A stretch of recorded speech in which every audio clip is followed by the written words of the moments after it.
Welcome to Win the Day from Back to the Bible. I'm your coach, Pastor Nat, and today we're going to ask the question, what's better, living in the light or the darkness?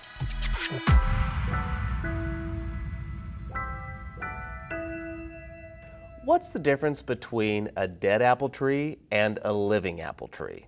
Simple answer is, one bears fruit and the other does not.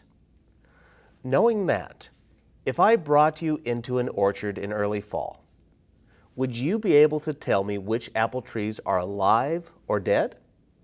Most likely, yes, you could.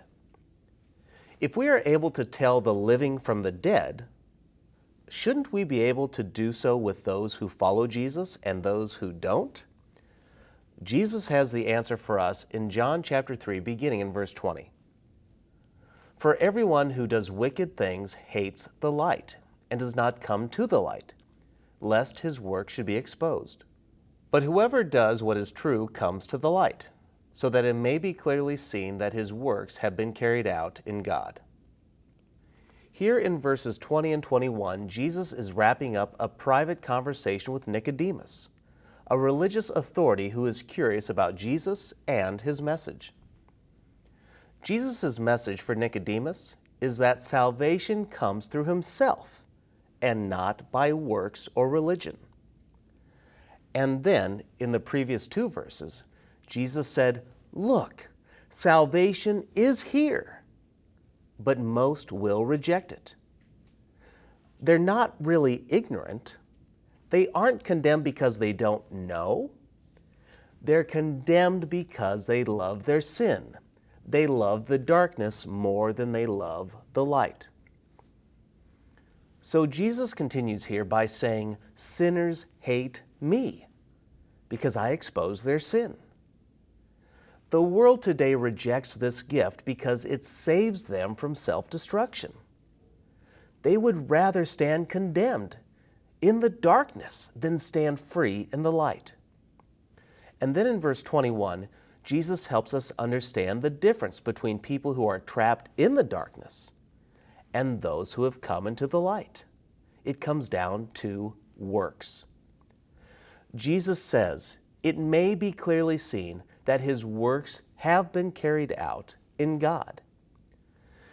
Ephesians chapter 2, verse 10 says, we are God's masterpiece, created in Jesus for good works that we might walk in them.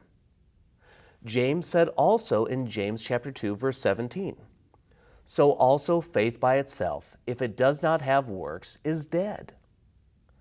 Saving faith results in a life in the light and an avoidance of the darkness.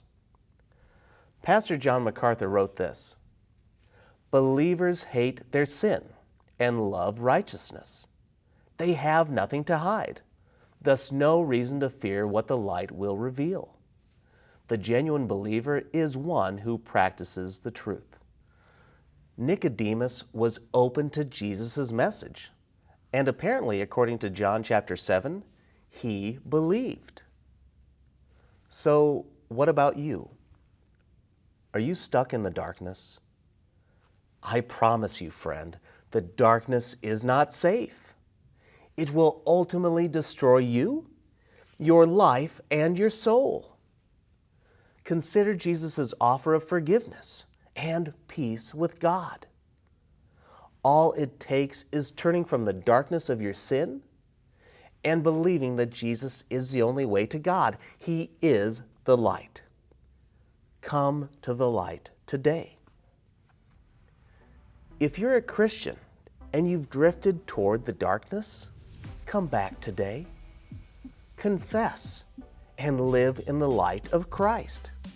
There is no condemnation for you, only freedom and forgiveness. Friend, life in the darkness is dangerous, but life in the light is freedom.